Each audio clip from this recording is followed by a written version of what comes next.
everybody. Thanks for coming tonight. Okay, can you hear me now? Perfect. All right. Thanks for being here tonight.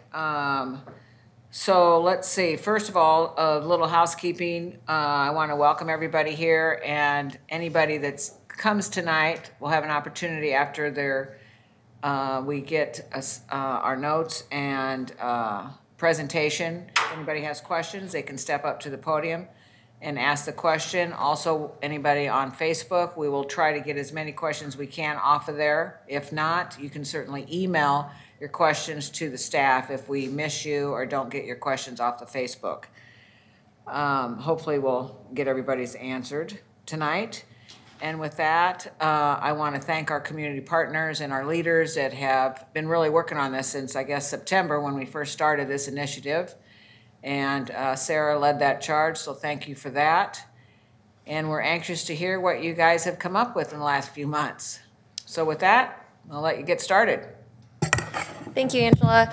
So I am going to give a very brief outline of what this group has been talking about for the last several months. With me is Russ Frazier from ANOM Housing, Eric Burmeister from Polk County Housing Trust Fund, and Ann Bacon from Impact Community Action Network.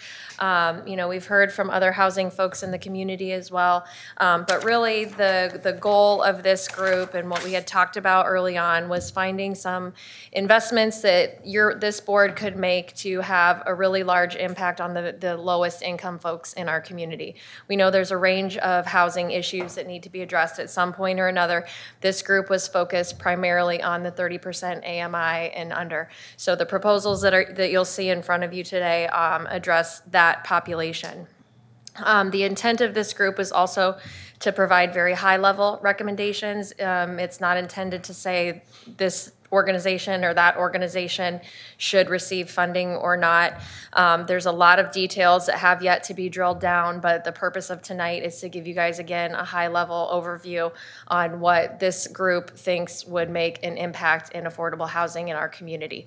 From there, we can drill down into details and put some more meat on the bones if you guys are open to implementing it. We didn't want to get that far ahead of in the game without knowing for sure that you're okay with heading in this direction. We didn't want to be presumptuous about what you would and wouldn't be open to approving. So there will be a lot of questions that we don't have answers to yet, but that will be the next phase in the planning process. So if you look at the handout in front of you, and again, the conversations that were had with this group, it wasn't, hey, we're going to set aside $20 million for housing. It was, what do we need to do that will actually have an impact on this issue? We know that this is an issue that's been lingering for a long time in our community. So what is the number that we need to do to actually move the needle? And these folks brought a lot of really great ideas to the table. They, know this industry very well. There was a lot of articles shared about some of the data behind some of these initiatives, and here we have it. So the first one is a capital fund of $12 million that would create an estimated 200 to 400 units of affordable housing. Again, a lot of details to work out in terms of who can apply, how do they apply, who's eligible, what's the max award, what are the criteria for accepting it. But the general concept is that these would be capital funds available to nonprofits and developers who are interested in either building or converting units into affordable housing for the community. And you guys jump in if you have anything to add. Okay. The second would be a revolving loan fund of $3 million. Again, this would be to provide bridge loans to developers and nonprofit organizations who are in the process of trying to develop more affordable housing. The idea behind this is that this is money that will continue to come back to us and be used again. So it's not just being invested once, it'll be invested multiple times over the years in creating hopefully more sustainable flow of affordable housing. The group had talked about rental subsidy for permanent supportive housing, putting $2 million towards those efforts to create about 50 units for up to 3 years. And the key in this is that it provides alternative options that aren't currently available with a lot of the HUD criteria. This would address some of the folks who are experiencing homelessness that don't meet the HUD criteria to fit into permanent supportive housing. So that's one of the options. And then the last one is doing some work with the homeless community and centralizing some of the services. I think we all are very familiar with the success of centralized intake that was implemented, 6 years ago? 6 years ago. This would kind of build on that success. It would provide for 2 centralized caseworkers whose sole job is to provide case management to folks who are looking for housing, who are experiencing housing. And it would also allow for the option of centralizing outreach efforts. We know there's a lot of organizations in the community that are doing outreach. And I think some conversations that have happened is that there could be a lot of benefits from doing a pilot program to see what it looks like to build on the success of centralized intake and add in some of the other homeless services to that model as well. So, like I said, this is going to be very brief, high-level presentation. Do you guys want to add anything? Good. Thank you, Sarah. Russ Frazier with Anawim Housing. I appreciate the opportunity to be a part of this group and share a few things about what we've found. I guess the thing I would summarize most is that the proposals or ideas you have in front of you here represent what we believe is not only a research-based and performance-based outcomes to this, but it's also an immediacy that we're creating housing solutions today. We're not, deciding that we're going to do something 5-10 years from now. Obviously, there's a window of opportunity with these ARPA funds either way, and so it capitalizes and utilizes those funds within the time frame that we have to operate, but also really deploys them in a way, the most effective way, we believe, anyway, that is going to get really move the needle to address the homeless issue and really an issue for housing individuals in our community that are 30% AMI and below. So something that we really believe is a strong opportunity as a community to do something today. Yes, Eric Burmeister, again, thanks for the opportunity. As we all know, there are a number of resources coming to the communities, to the state, through HUD, through Treasury, through other sources that not only are here, but that we're waiting to hear. What we do know is that this is probably going to be the most flexible dollars that we have to address issues of housing creation. And so as we look at that big chunk of capital money, you're basically looking at being able to fund, 3 or 4 projects directly. We're not talking we don't have a need to leverage it with IFA, to leverage it with the low-income housing tax credits, or even to leverage it with the National Housing Trust Fund. Now, we could, and we'll certainly look for those opportunities to maximize that $12 million. But we could go out as a community with those kinds of dollars and create projects. And I'll point to the one that Russ is working on right now with the hotel, where we go out and we very quickly find an existing building that can be retrofitted for affordable housing, and particularly affordable housing with supportive services, because we are dealing with a population that benefits from those. And we as a community could, if we wanted to, to fund 100% of that. And so I think that that what this does is it gives us the flexibility to bring units online as immediately as you can define that in the housing world, and begin to satisfy the huge deficit that we have for this particular demographic. I also think that this idea of a revolving loan fund does allow our development community to begin to think outside the box. As we know, particularly nonprofit developers many times don't have access to the kinds of funds and capital that they need to act quickly, just simply because they're nonprofits.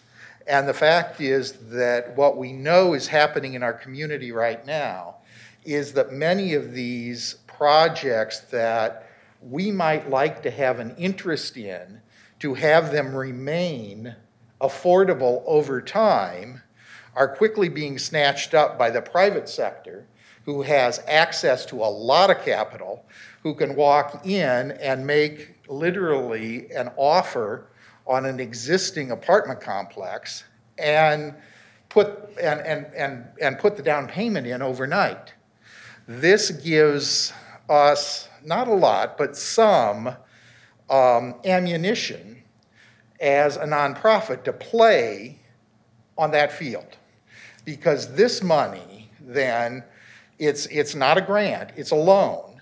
But this money then gives us an opportunity as a nonprofit community and an affordable housing community to act more quickly in obtaining some of these what I call NOAA, or naturally occurring affordable housing properties.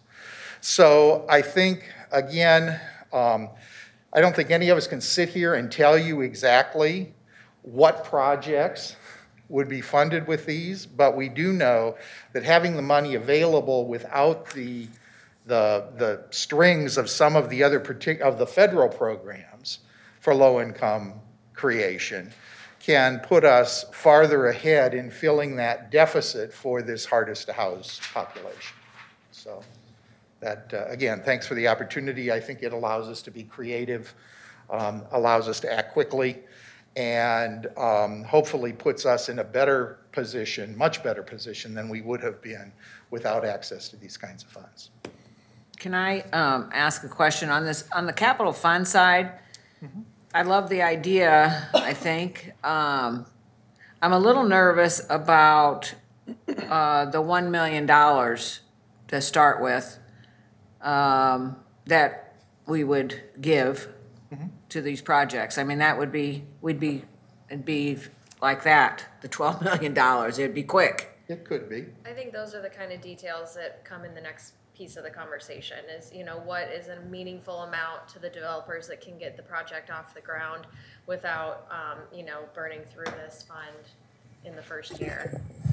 And I'd also suggest that that $1 million would need to be a leverage number to that. So is that 1 million, and we know that that's going to go against another 3 or 4 million or 5 million. So similar to our gap funding that we do at Housing Trust, but Correct. So if you have a $5 or $6 million project that even if portion of that is could be debt, then that the developer is willing to take on, that $1 million is going to go a long ways. And so you really kind of really double down or triple down or, you know, leverage that additional $1 million. And so that's where I think you'd want to make sure there's those guarantees and before those are allocated. okay. I also think, Angela, and I don't, well, I'll play the devil's advocate a little bit here. One of the things that I think that we can really do here, while we can look for leverage money, I think we need also to be careful about the leverage money that we use, because the nice thing about this money is we can make affordability sustainable almost forever with this kind of money. So the other dollars that we would possibly be looking at to leverage, for instance, the low-income housing tax credit project, the affordability period is limited to 30 years, no matter how much money we put in. So one of the things that I think we can strategically look at is there a way to use this money to make affordability literally permanent. And instead of having to face up to the issue that we're faced with right now in some projects already in the Polk County area, which is that they are falling off of their affordability period as determined by their initial application for the low-income housing tax credit project, because they're 30 years old. Right. So anyway, I mean, I think that I don't want to limit ourselves in thinking that we'll only pay for 25%, or that we'll need, 75 cents for every dollar, or 75 cents of the dollar for our leverage. Let's not put ourselves in that box, but recognize that we have an interest in making sure that it can fund as many projects as possible. Just needs to fund the right projects. Eric, so I'm intrigued by this thought that this revolving loan fund, we would be able to allow nonprofits to go in and compete on a more even playing field. But from what I'm hearing, these, the properties that were affordable that we've lost in my district, up and down Ingersoll and in the corridor downtown, they get outrageous prices for this stuff. It was inflated, and these folks, developers, paid it because they knew they were going to start with a whole new set of market rate renters. And I guess my question is, are we ever going to be able to throw enough money at a revolving loan fund to be able to outbid the ABC developers that are in town that are buying everything at inflated prices and driving the prices of affordable stuff out? I think I'll just answer it and I'm going to click it over. I think it depends upon what happens to the economy. So remember, those properties were not always that expensive. No. And the fact is that what happens to our economy is going to have a big impact on what happens to real estate prices. And, there are some folks out there that are saying that we're going to see multifamily properties at some point, depending upon what happens with our economy, start to come back down again. But it does give us an opportunity to pounce if we can. Now, clearly, if this doesn't become useful, then it'll go back into the capital fund stack that's up on top. But at least we know starting out today that we do have some money that we can be creative with if it's possible. And then the other thing is that, at least is the way I understand the Arpa funds, once it is loaned out, when it comes back, it ceases to be, it loses its identity as Arpa funds. Right. So all of a sudden that then becomes a resource in our toolbox going beyond the 2026 date of the Arpa cutoff.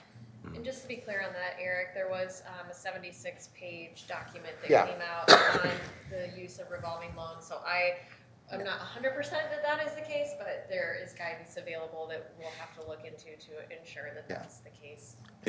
And that's fair enough. And Eric, I'm not trying to put you on the spot. I just Oh, no, I'm going to answer questions. I was just talking to some of the folks that were from Hubble about, affordable housing and what's going on. And, what they basically have said is for the next, as they see it, and they're looking out 5 years, they said, for the next 5 years, it's going to be very, very competitive to buy or build just because the supply is not there and the demand is. And so I just, I'm not challenging us on our ability to do it. It always seems like the rich guys can come in and write the checks, and that's always gonna outdo sponsor the cruises. nonprofits, yeah. And sponsor cruises, because that's Yeah. what they're doing. Yeah. I mean, that's how they're getting a lot of them, not the local guys, but that's how a lot of the out-of-state folks are getting their investors. They put them all on a cruise ship and turn them upside down and shake them out, and those are the new partners. I'd offer just this couple of anecdotes, Matt, in response to that. And I think it's a good question. But I think the best asset that we have going for us right now is our relationship with local owners and landlords. And knowing that when or even before somebody might be interested in putting a property or an asset on the market, having the availability and the opportunity to have those conversations. I mean, we've got 3 assets, and it happens to be all 3 in your district that we could deploy today. And then from our standpoint, we really see the importance of targeting 1-bedroom units, because 1-bedrooms, just for the sake of the conversation, they're very, very difficult to afford to build using tax credit dollars, because there's a lot of complicated basis elements to all that. But the fact is, you don't ever see LIHTC building 1-bedroom units en masse.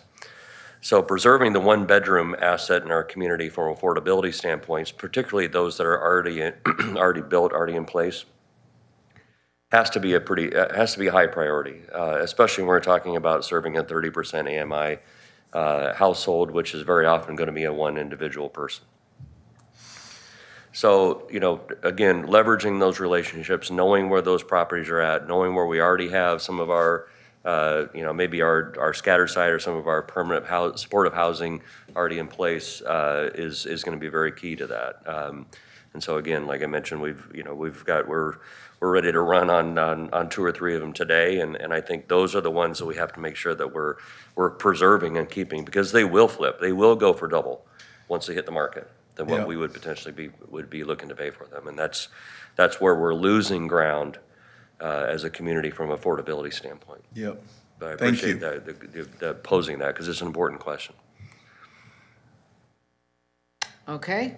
Ann, did you want to add anything? The only thing I would add is the thing that I like about this, which feels to me very much like a package, looking at it from all angles, is this addition of the subsidy for increasing our access to permanent supportive housing immediately.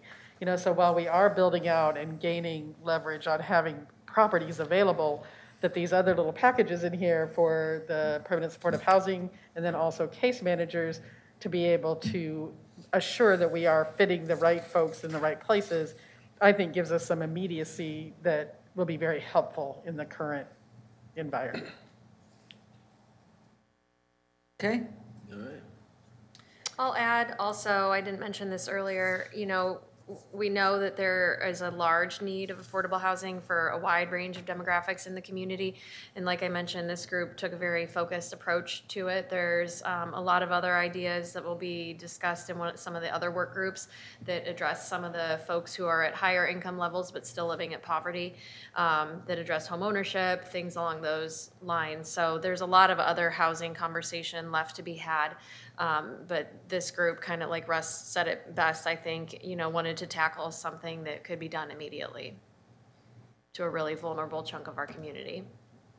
So from here, I think what we are looking for from you is guidance on, yes, these ideas in general sound good, hammer out all the details and put like a full proposal in front of you for a vote, or add an idea to this, take an idea off. That's really the direction that we're looking for today.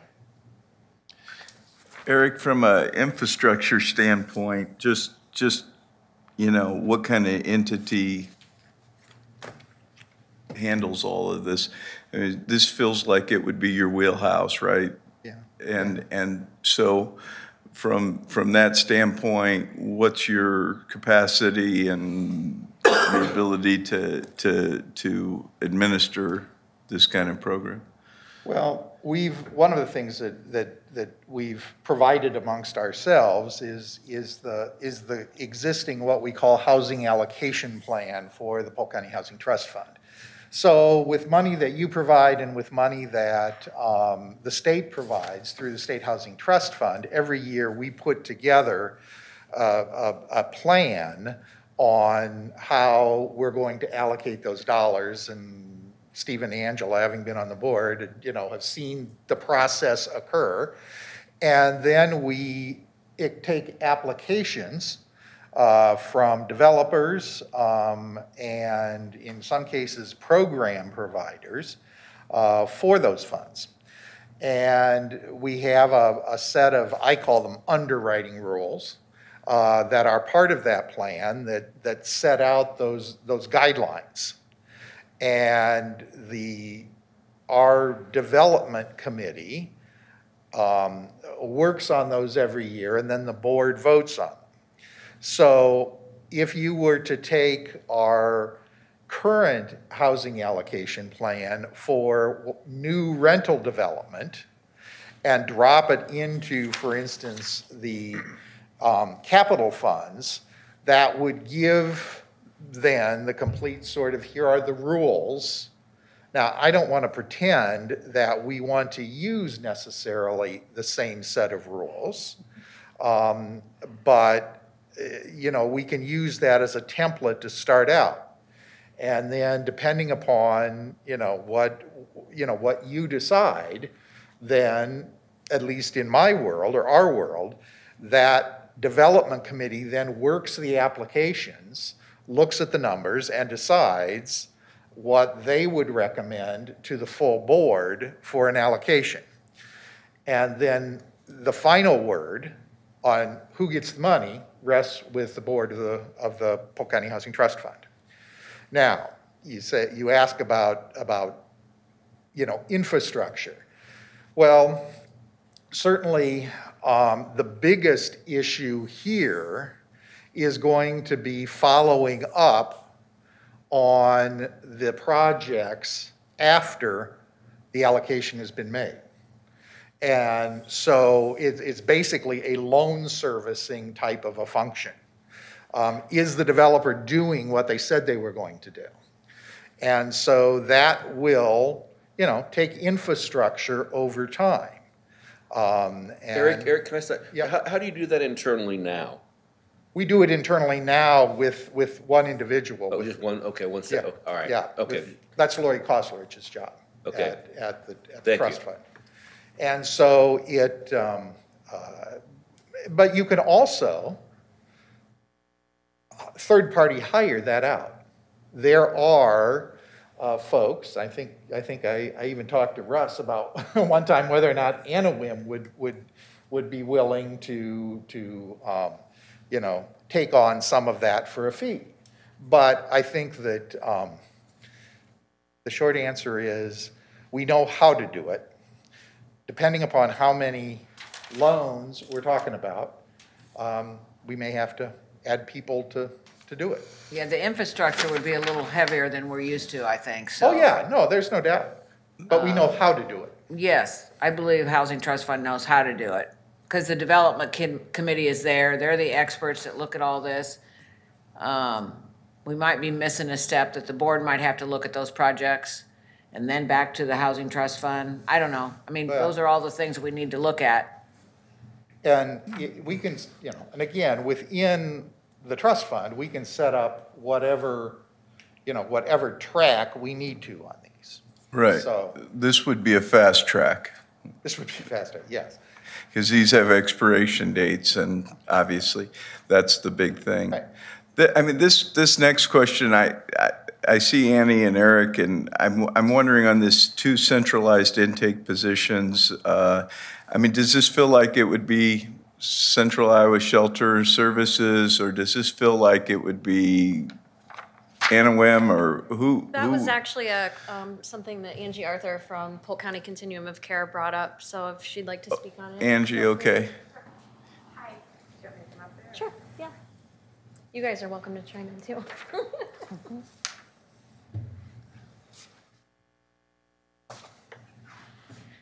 Hi, Angie Arthur, Homeward Organization.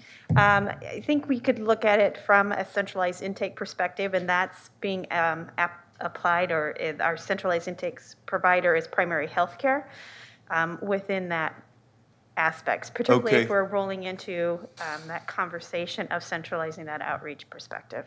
Is that where it's happening now, is through, Yes, Amy's Primary. shaking her head, yes. Yeah. Well, and we have, as we said, that centralized intake process where people enter into the homeless service system, that Yes. happens through primary health care, where they're Okay. assessed, where vulnerability index is reviewed, and so helping determine who's being referred to projects. okay.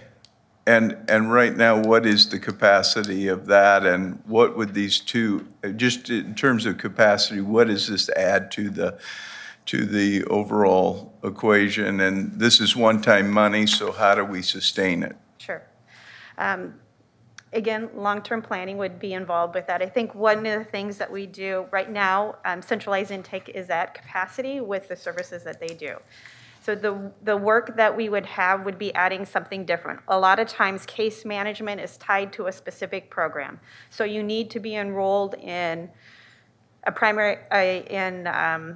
rapid rehousing program. You need to be enrolled in permanent supportive housing to have that. So we don't have an opportunity right now to provide case management generally or to someone that's not enrolled in a specific program.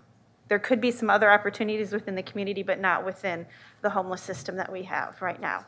So this would allow us to provide some of that flexibility for that community caseworker perspective. I think depending on the high level of barriers would depend on the number of individuals that they could case manage. So I think that gives us some flexibility with programs that we currently do not have.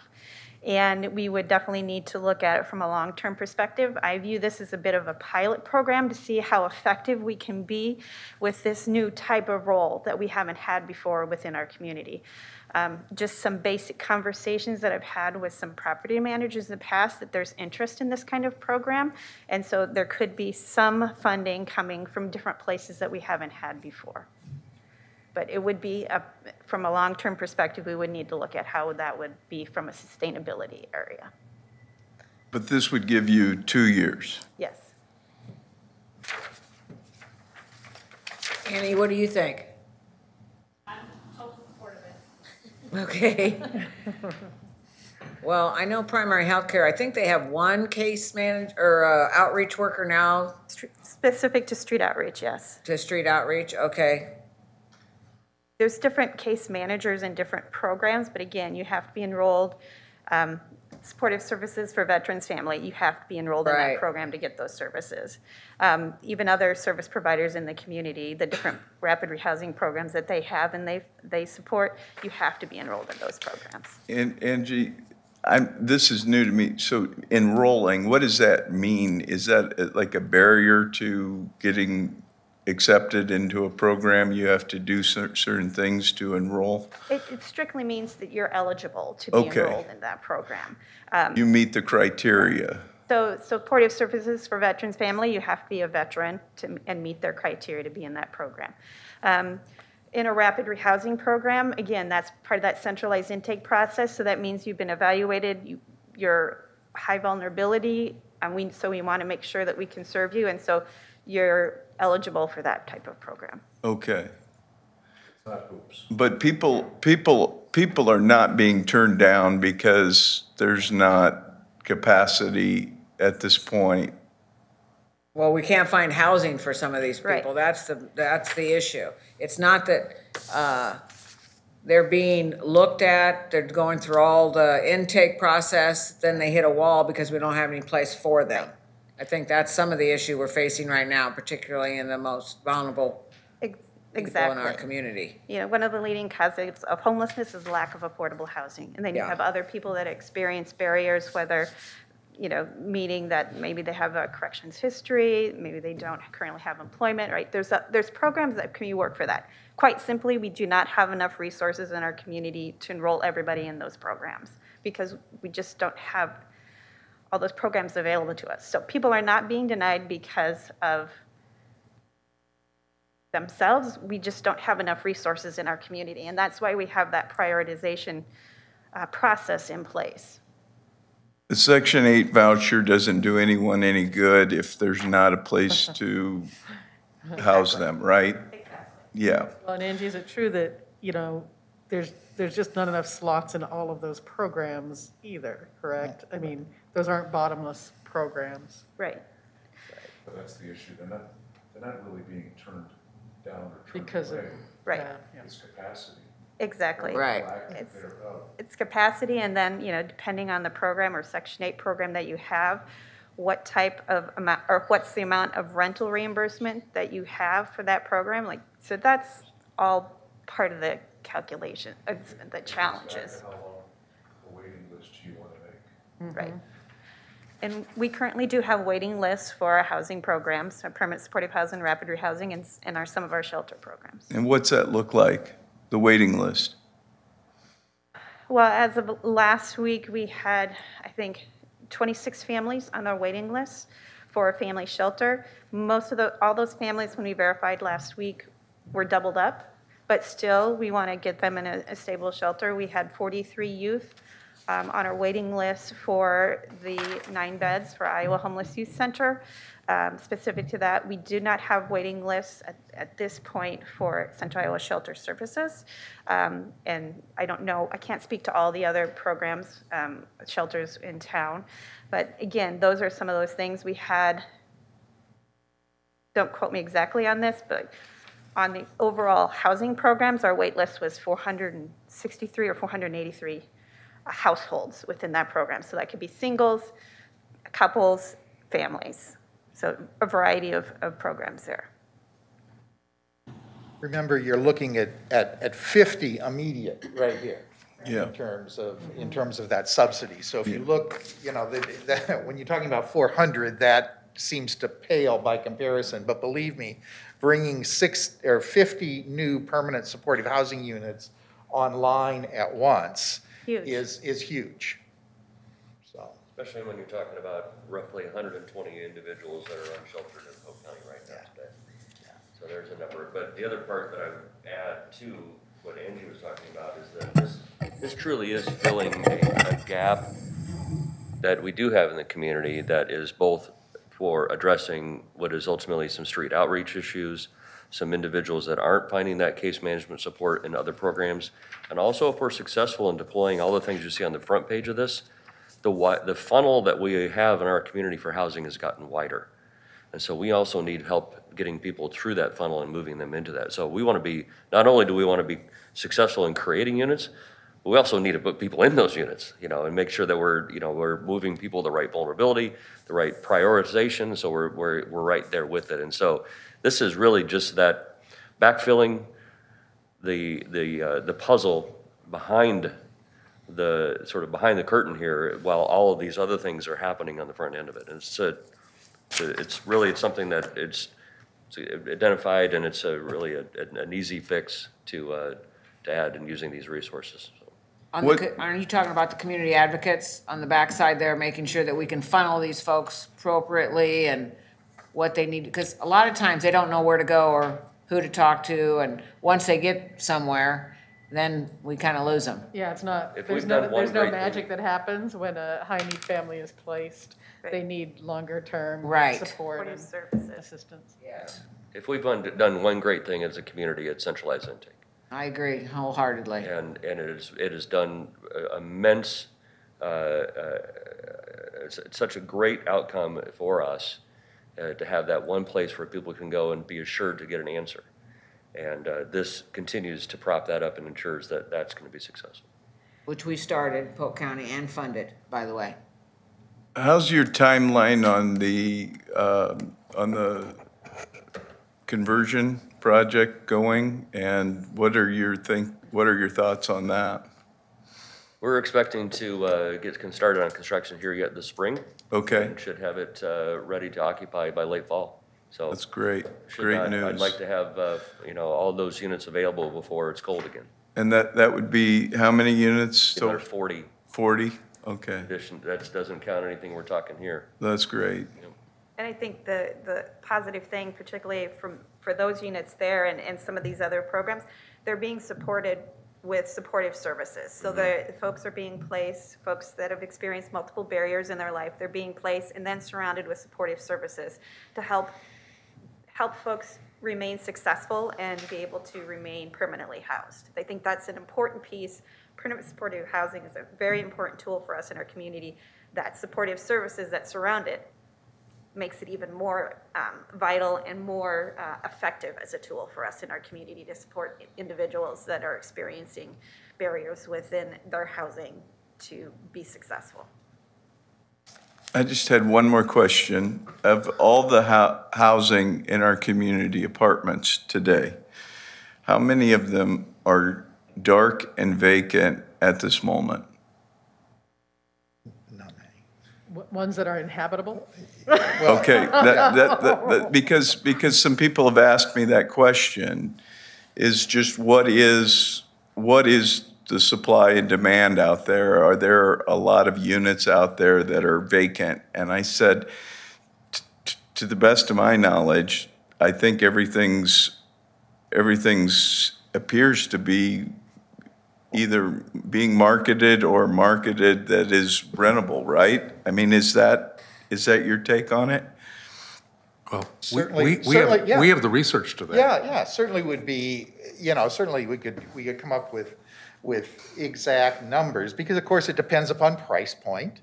It depends upon geographic location. It depends upon, when it was built.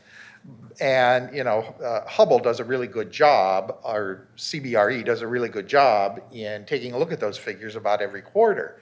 And right now, we are pretty close to full, we're pretty close to full occupancy in the community.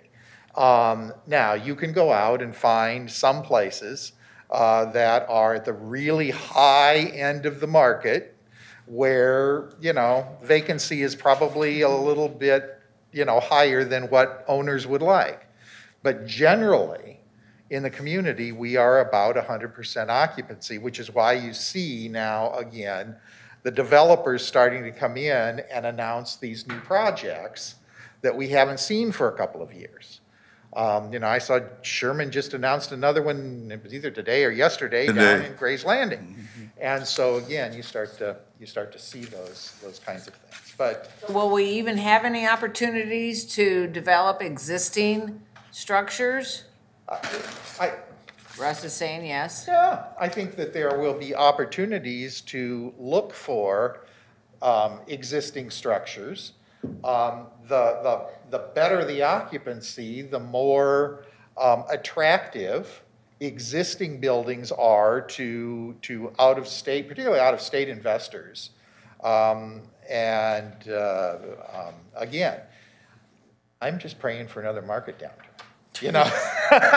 I'm praying for vacancy rates to go way up again. It would have been, we all look at this like in 2020 hindsight, but it would really be nice to have this money in the middle of, May or June of 2020, or 2020, 2021, when COVID first hit and everybody, locked up and people started to panic. But. Well, and I can tell you anecdotally, when we're looking at very low-income people or very income-challenged people, we spend an enormous amount of time trying to find a place that is affordable and will take them and can handle. I mean, so, like you said, the high-end things might look different than the more affordable it is, I think the harder it is to get in. It's harder to get in, and Bob's not here, but we talk all the time about, the incoming refugee population is certainly putting a big strain.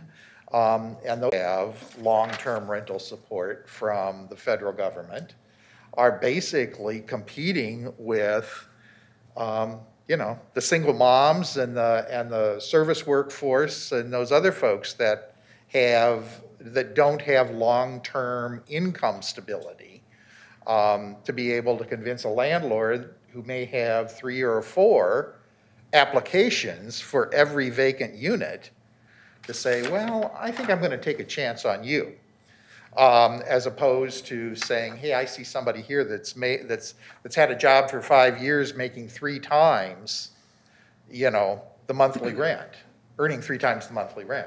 So. We got a lot of problems. You got problems, but we've also got Not as bad as some places. We've got a lot of opportunities. We got opportunities. This is a great opportunity. I mean, I know the devil's in the details, but I think we need to seize the moment on trying to figure this out. We know there's a housing shortage. We've known it for a while, and you know, this comes once in a lifetime, these ARPA dollars. And if we're gonna do something, now would be the time.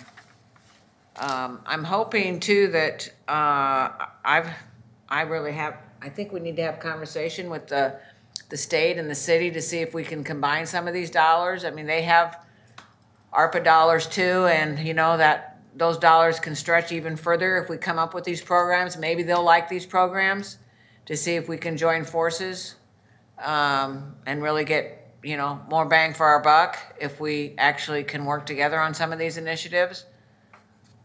So I will fill you in on a piece of information that I received today along that line, and that is that IFA is likely going to give up on its proposal to use the $45 million that the governor promised to housing for the LIHTC projects. I don't know, without getting into a lot of details, when the governor announced that $100 million to housing back last fall, IFA had planned to use $45 million of that in order to build more low-income housing tax credit projects. They are having difficulty getting Treasury to assure them 100% that that's okay with this particular money. And I had heard today from somebody with the Iowa Housing Partnership that they may give up on that, which means that there's 45 million of that 100 million of the state money that would either go back to the state, or IFA would need to find a different use for it than what they've announced so far. I don't know, Russ, if you've heard anything, but that's the word I got today. So I know you had a couple of projects in that fund, but that's what I heard from an IFA source today. And my prediction would be that IFA would not give up the funding. They would find some. I would hope so. As they have done with us. I would hope so. Very recently. I would hope so. So, and when we continue to work. Yeah. We need to encourage that. Yes, right. So we'll, like I say, that's what I heard today. I do know the IFA board meets tomorrow. I don't know if it's on the agenda. I haven't looked, but if they do decide to give up on that program, I wouldn't, as a housing advocate, I would not like to see that go back to Governor Reynolds. We need to make sure, Sarah, we need to make sure that somebody monitors that meeting, because I'm sure it'll be on Zoom. So, just to see. And it may be on the agenda, it may not, I don't know. I do know they meet tomorrow. I will offer that Director Durham does have a copy of this proposal. That'd be great. Yeah. Good. I think what's interesting is that as we've gone through each one of these, we've asked the question to Polk County Housing Trust Fund, is this something you could administer? I mean, and Angie, we go to you with the centralized homeless. And that can be administered, yes. And you have the wherewithal, not necessarily the people, but we could put these things in place rather quickly. We're not point. We can put this in place quickly. At least start. And my encouragement would be out of this meeting is that we go and task these organizations to say, how is this going to be administered? We're managing the money, we're allocating the money, but we don't want to be in that business. But yet we want to ensure that there is a business for this. I really like it. Now,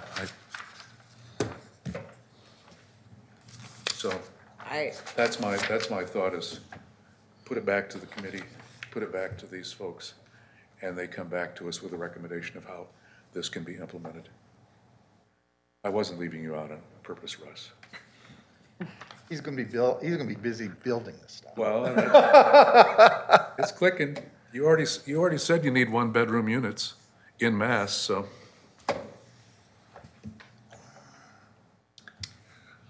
Okay, anything else from anybody? What do y'all think? I mean, I don't wanna waste their time. No, if they don't like it. just really quickly, I love it, number one.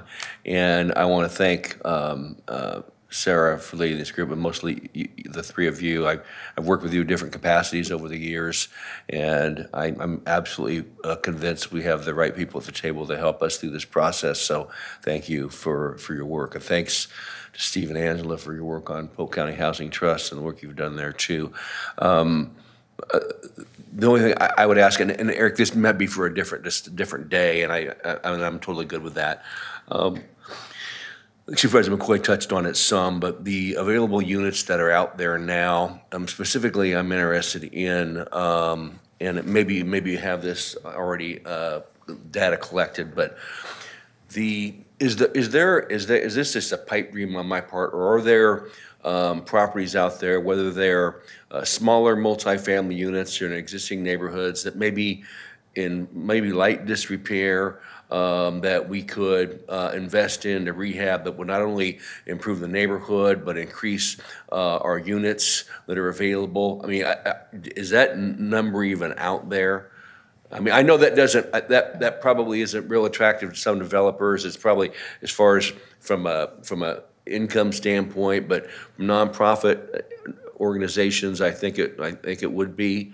You follow me? Oh, yeah, no, I absolutely follow you, and I think that, one of the things that we haven't talked about is quality of units. So what I call NOAH, naturally occurring affordable housing, really depends upon the owner of that. And most of those owners, in fact, I would venture to say that 90% of those owners are individuals or small development companies. Because if you're looking at a LIHTC unit, for instance, in terms of condition, I mean, HUD and IFA is doing constant inspections. But it's really our naturally occurring affordable housing many times where nobody's looking to see what the condition is. We just will be talking on Friday about putting some money into a project up in Beaverdale. It happens to be a HUD 202 project, but they're needing to replace HVAC units. It's not so much a cosmetic issue, but it's an issue of things starting to wear out. And so I would suspect, or at least we could say, that these capital funds wouldn't necessarily be restricted to brand new builds or even major rehabs, but we could use some of it for what I call capital improvement to existing affordable real estate. Sure. I can think of a few projects that need a lot of help Yeah, well, yeah, Right. yeah. in neighborhoods. Right, and that only provides additional units, but it I think it lifts up the neighborhoods, and it gives us maybe an opportunity to expand more units once you've done that in an existing development. Is there any thought in, once again, thinking outside the box here, so I realize that the multifamily units are going to get a lot of volume a lot quicker, and I totally get all that. So there are single-family homes around, I suppose, around the community. I don't know how many of those might be available for rehab and all that type of thing. Maybe that's a little bit of a heavy lift with what we're doing here. I don't know. I'm just curious. I think that's where the conversation's gonna come into play in the economic well-being work group when it comes to single-family homes and home Okay. ownership. I think the group that we're talking about here today, I don't think home ownership is the answer for the folks that we're talking about today. Okay. But that's gonna be part of the conversation Okay. with our economic Perfect. group. But Yep. here's something Tom Hawkins-Smith can go home and think about. So the city of Cincinnati just recently purchased just recently purchased 120 single-family homes for rental. I was there 2 years ago when they started talking. And they just closed. And NeighborWorks was a big partner in that. And so, you know, my first thought when I read that in the paper the other day was, oh my. Because we've had, you know, with all due respect, we've had local government through the Public Housing Authority actually own and manage single-family rental properties, and it did not turn out well. Yeah, I remember. Yeah. And so, you know, that was my first thought. Been there, done that, got the T-shirt, we're not doing it again. Right. But yet, there are places where single-family homes are being purchased by government for rental, fixed up, and then rented. So, I don't know, the model is out there, but. I would recommend a public-private partnership on something like that. Yeah, but anyway. I agree. And I just thought it was interesting how you hang around long It'll enough. happen. And I you start to recall see- the history you referred to. Yes, you hang around long enough and it just all comes around. So, yeah, I think this is great work, and I think it's exactly what we should be doing. And I mean, just trying to find the solutions to some of the problems. This feels like it would move the needle a lot. Oh, yeah. And I think that's what we're trying to do. The only thing that occurred to me is back to what Supervisor Hawkinsmith was talking about. Are we going to get cooperation from the communities where we want to, where we want to create affordable housing?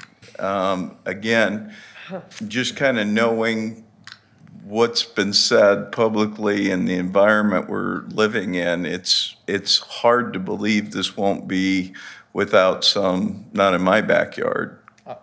I mean, I think from the standpoint of DMU and the corridor and the opportunities for us to grab some of those things now makes a lot of sense, but I just, I don't know. Russ and I are being fitted for our Kelvar right now. Right. Well, if anybody knows how to handle it, I think Russ has been around the corner a few times going to these neighborhood groups Being fitted for Kelvar. and trying to figure it out. We're having some real interesting conversations We are. at Polk County Housing Trust Fund, and that when we knock on the door, the doors are being answered in some of these communities. So I'm very encouraged. Yeah, We're meeting with civic groups, not only the cities, but the civic groups will be in Ankeny at the Rotary Club next week. So we're introducing Affordable housing. affordable housing in that discussion. I think, Tommy, you're talking about single and duplex multi-units that should be rehabbed. We've worked a long time at trying to identify where those properties are in Des Moines, and we're getting closer but we know where a lot of these are. Neighborhood Finance Corp., we have a separate arm, separate LLC that we do rehabs. We may go in and buy the property, tear the building down, or tear the house down, build a new house, or we may rehab it and then sell it. But maybe we find, and one of the things we don't do at Neighborhood Finance Corp. is we don't sell it to be rented, but maybe there's some ideas. So once again, we have a separate organization that could come in and help manage this. Rebuild together. Together is here. I just look at everybody that's here, and we've got a lot of wheels that are in place, and we just need to. The thing that got me thinking about. This is the engine. Yeah, the thing that got me thinking about it, Steve, was that the work we're doing at Invest DSM, clearly they don't have the role that we're talking about here, and I get all that, but there's been a couple properties, and one up on the north side, it was a multifamily unit, I think that NDC ended up purchasing with our help. But we were at that time looking at possibly rehabbing that and revitalizing that to units. Those units are out there all over the community, I would assume. And as Sarah said, it is part of the economic development portion too, so there are maybe a little bit blurring lines as we move further into that. Good discussion. Well, this is just one cog of the wheel here on, but this is a big nut to crack. We've been working on trying to figure out affordable housing and how we pump this machine, and I think this is a great strategy. We just got to iron out the details and get the ball rolling. But I think you heard from the board, we're excited about this, what you presented tonight. Obviously, it's, you know, just a white paper right now. You got to work out the details and how it's all going to be played out. But I think we're all pretty excited about it. Thanks for your work, appreciate it. Thank you. John? I just had a question. Have you talked to the city of Des Moines about anything, about their ARPA funds and housing and? Actually, Matt Hauge from our office isn't here tonight. He's the one that's been following in fact, he was at the meeting. He's a pain in the butt. Matt, yeah. But he was In a good way. he was at the city meeting the other day, or yesterday, when they were talking about ARPA funds. And there is nothing like this that we are aware of. Now, again, they're in the same position you are, and so if we go to them and say, listen, our input is X, Yep. that's certainly, that's certainly a possibility. But I see that, at least from what I've heard, a lot of that maybe just, a lot of what their work may just be backfilling, with things that, they've lost. They also have some, they also have some home funds through Yeah. ARPA. So that's another $3 million, and it's very specific. So I know that we've had some conversations on the homeless community on what we'd like to see. $3 million, but again, it's something that could build on the investments that we're doing here. And I ask that because you pointed out, this is nice because we don't have to depend upon leverage. Yeah. But if we can do the reverse of that, Yeah. Oh, no, I'm all for leverage. and put some of this out there for Des Moines or surrounding communities, join us in this effort, and we'll leverage your local dollars is, I think what I Win-win would for everybody. propose, Yeah. I think what I would propose is next steps is this group hammer out some details in the next couple weeks pretty quickly, and present that to you guys again, and then engage you guys in having some conversation and outreach to the cities, City of Des Moines, other jurisdictions, other community partners, shelters, things that need to be at the table, and get some more additional buy-in for it. just so you know, I put it on the Metro Manager's agenda for just today for the February 16th meeting, a discussion on ARPA and what they're doing. Good. So I'd like to go to them and say, here's some We stuff. have a great plan. Stuff we're looking at. If you want to partner with us, we can, multiply the effort here or something. I like it. Okay. Perfect. Oh, by the way, Eric, that was a compliment. I know that, I know that, and he knows Clear it. to everyone, it was a compliment. I understand. Any questions? Well, you guys do great work. Thanks for everything you do in our community. We couldn't do it without you. Really appreciate it. Even you all in the peanut gallery back there. Kimberly, Jeff, Annie, Eric, thank you for coming tonight. Sarah and the A-team up here, so thank you. Thanks to our Facebook social media gurus here doing their thing. And first time we've done Facebook Live at the board meeting, so thanks for doing that. And thanks for all of you guys for hanging in there with us tonight and having this meeting. I think we're off to a great start with our first initiative on housing. Awesome, thank you. I'll do it. Perfect. Thanks. Thanks. Thanks a lot.